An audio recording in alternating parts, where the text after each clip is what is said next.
The melody haunts me. It plagues my dreams and rattles in my brain. Why? Why did I open that door? It was none of my business and should have stayed that way. Now I live in constant dread of every footfall in the corridor. I know they are coming for me, coming to silence me. I hear footsteps approaching, and all I can do is wallow in uncertainty and unrelenting despair. Just do it.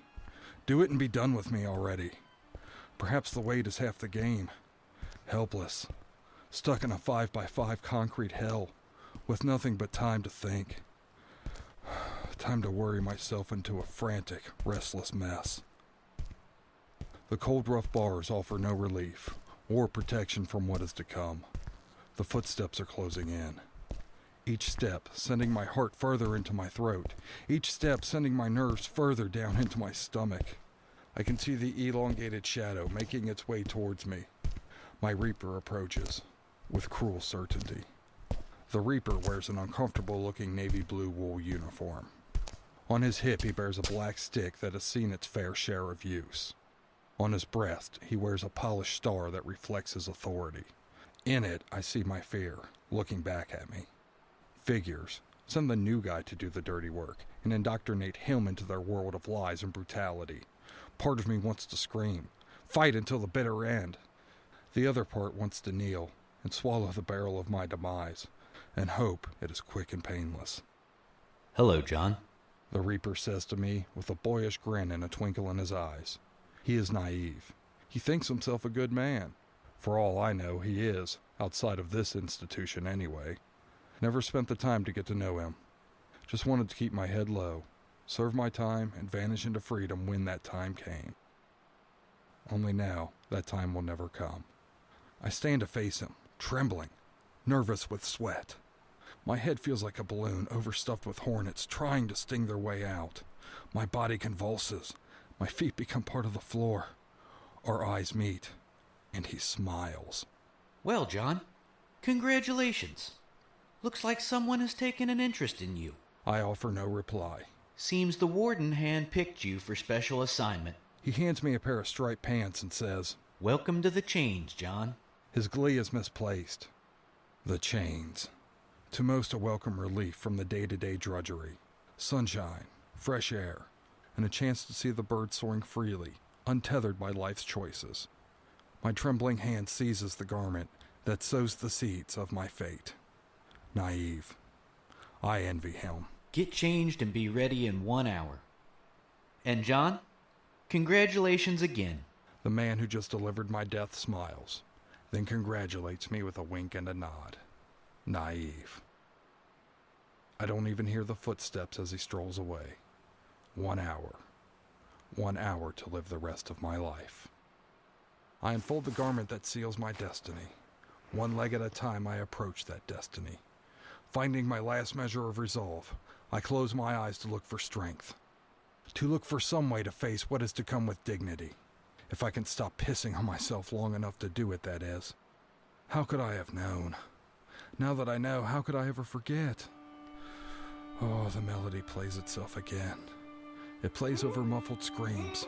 It tries to drown out the horror of reality. A reality that marches on, with neither mercy nor remorse. Footsteps lure me back to the here and now. Slowly they approach. Slowly the Reaper comes to deliver me to the inevitable. My throat tightens as my knees buckle. A loose grip on the bars falters, as do my legs. Why? Why did I open that goddamn door? The footsteps are almost here. I get up just in time to see a stern, lean middle-aged man with a look of triumph upon his face. A sneer that signaled arrogance and victory. "They tell me your name is John. Is that correct, son?" I pause, then nod in acknowledgement. He places his hands on his hips and appraises me visually. "You know, John, it is a special privilege to be permitted to work on the chain crew. Quite a privilege indeed. John, I picked you because you don't cause any trouble. And I respect that. Hell, son, I appreciate it. Sets a good example for the others to follow. And it just makes life easy for us all. Now, John, this is a reward for good behavior. Just like when we bring those troubled youths from the institution over to our fine facility for some hands-on education, you know. They learn carpentry, metalworking, and other valuable life skills as a reward for doing right. The sneer grows almost ear to ear. The audacity of that bastard. John, I want you to savor this reward. I also want you to know that we will not tolerate any behavior that may jeopardize the way that we decide to conduct any and all aspects of operating this facility. I say that as a friendly warning. Well, John, it's just about time for you to go. So I will take my leave as well. You take care, son. It's dangerous outside these walls. You never know when some unfortunate accident may befall you, boy. Goodbye, John. He pauses and appraises me again, like a jackal appraising a carcass. The son of a bitch winks at me, then pivots and walks away. Then he begins to whistle. He whistles a tune the radio could not play loud enough to mask the truth. The truth that is my demise. Only minutes behind, another set of footsteps fall. No point doing anything more than assuming position, and await for whatever befalls me. Turning, with my back to the bars, I walk to the corner left of the cot. While putting my hands behind my head, suddenly, a horrible desperation consumes me. Only now does the truth become apparent. It will not end with my silence. He will continue to destroy fragile lives. That sneering, arrogant bastard will forever have access to those troubled kids. His influence here and outside these walls was far-reaching indeed. Especially here. This is his temple, and in this temple he is God. Untouchable, infallible. A familiar voice greets me from behind. Hello again, John. Thanks for being prepared and in position. I appreciate it. I'm approaching, John. Please remain in position. The cuff snaps shut. Then the leg shackles do the same. Fortune smiles on us both today, it would seem, John. The warden has asked me to accompany him on today's work detail to help oversee the men in the gang line. His enthusiasm is confounding. Step by staggered, awkward step, we make our way toward the gate, passing that goddamn door.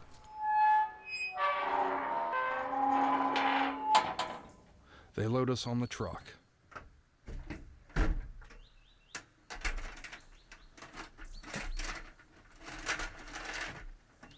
When the tailgate shuts, we sit and wait. I don't recognize any of these men. Probably all small-timers like myself. 6 by my count, including me.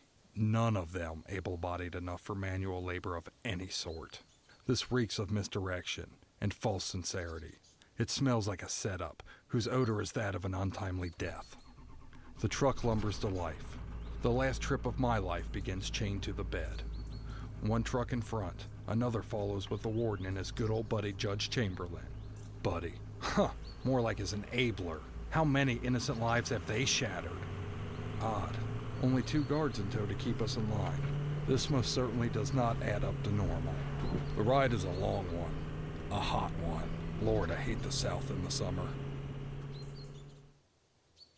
We arrive and everything is brought to a halt. They unload us under the watchful barrel of a shotgun, held by the young, naive-looking man. His demeanor has taken a turn. Somehow he seems less innocent. A cold purpose and dispassionate resolve has settled into those bright eyes, along with an uncompromising determination. The time is at hand, I suppose. It is time to face the music, and the men responsible for it.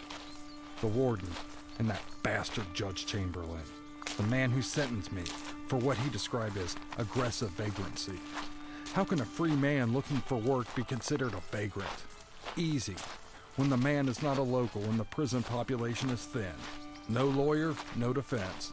Nothing but the bang of a gavel and a new recruit to fatten the bottom line. The judge and the warden break out in laughter. What they're laughing about I do not know, and most likely never will.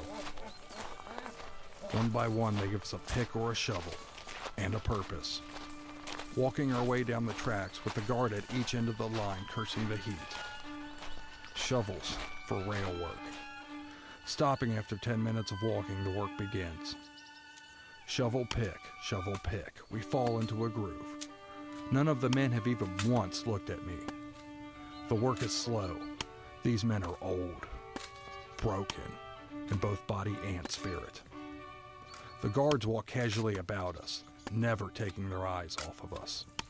Off me. My heart falls to my feet as the young man with a rigid step approaches me. My hourglass is empty. Everything that is me will in moments perish, never to be anything more than the sum of my failures and futile efforts. The young naive boy of this morning walks like a man this afternoon. To my astonishment, he keeps walking, putting his back to me. He stops 3 feet away. The words are carried on a voice as hard as iron that betrays the image of its speaker. I want you to know, John, that it was never my intent to involve you this way. When you opened that door and saw what you did, it was only a matter of time before action had to be taken. Taken sooner than expected, but you presented me with an opportunity, John.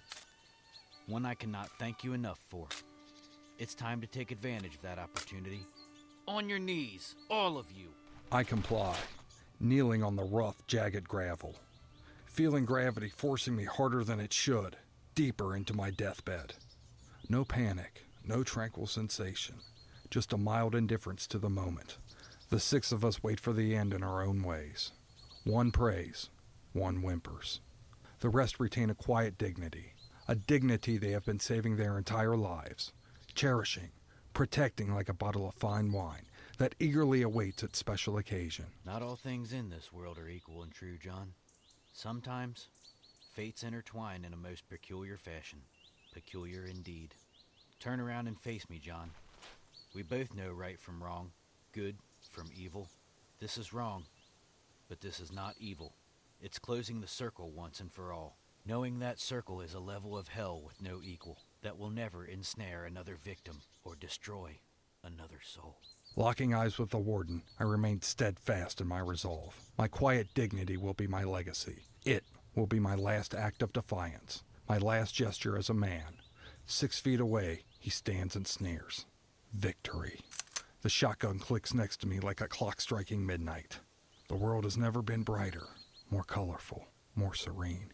I no longer feel the heat, nor the gravel embedding itself deeper into my knees.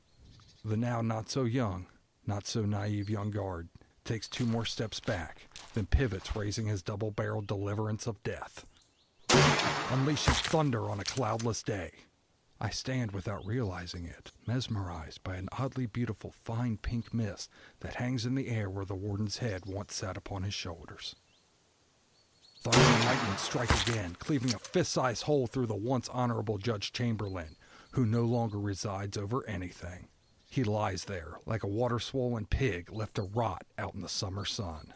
In those 3 seconds, 40 years of cruel indulgence is put to an unquestionable end. The second guard awakes from his trance as the Reaper reloads. Not fast enough, though. Carnage shreds his stomach, doubling him over. From a single knee, he raises his defense and pulls the trigger in time to thwart the second guard's follow-up. The world returns to its grim reality, and at last the situation becomes apparent and desperate. The man next to me takes flight, along with the other inmates. Looking down, my shackles lay freely upon the ground, serving no purpose, their control over me broken. Rushing to the aid of my savior, I see the life pouring out of him onto the grass.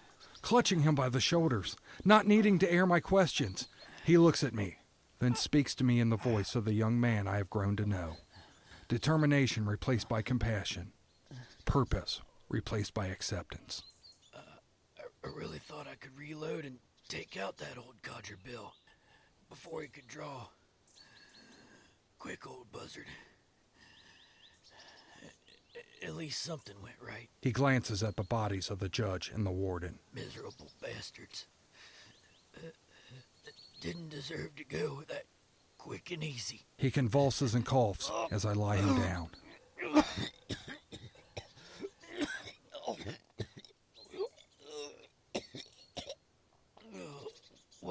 What you saw was beyond inhumane. What they did to me was beyond forgiveness.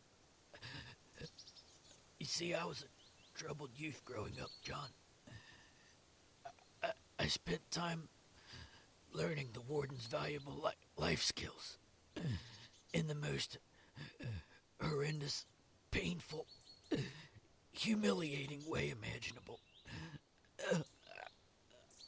along with countless others. Son of a bitch didn't even remember me when I applied for a job in his precious institution.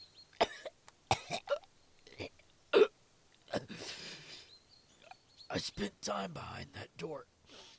Time wondering what I did to deserve this. What could anybody possibly do? Never again, John. Never again. John, you need to go. Run. Run until you find where you belong.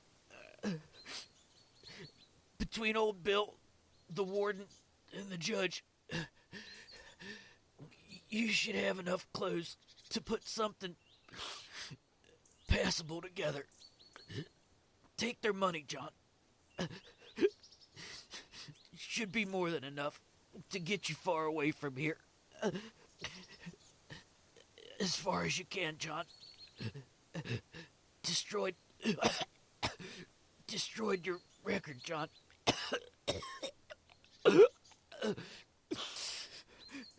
Destroyed everybody's here. You're free, John. Oh, your arrest never left the county. Only we knew you were here. Go. Go, John. Live. And that was that, as my Reaper-turned savior leaves this plane for the one he truly deserves.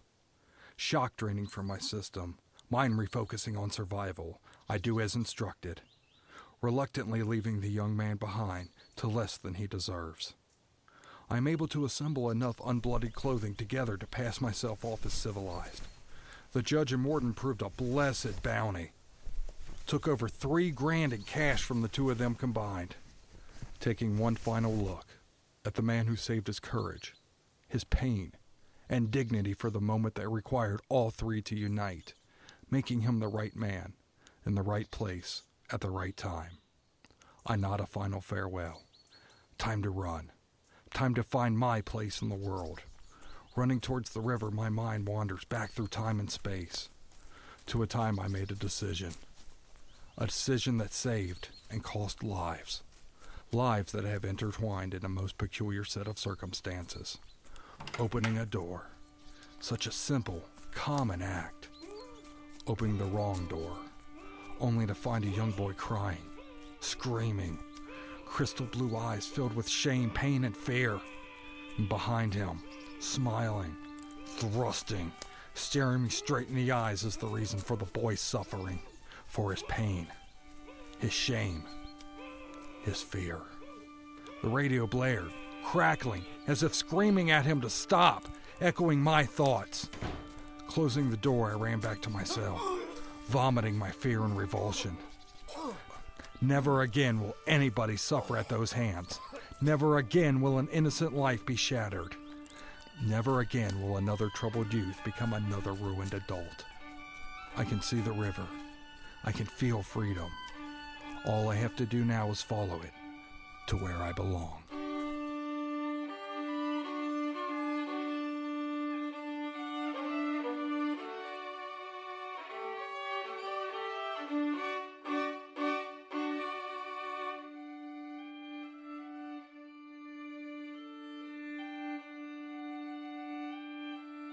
My Reaper, My Savior, an original audio drama short brought to you by Audioblivious Productions. Written and directed by Scott Phillips. Edited and mixed by Austin Beach. Sound effects from freesound.org, with additional sound effects provided by Michael Stokes of Cool Audio Productions.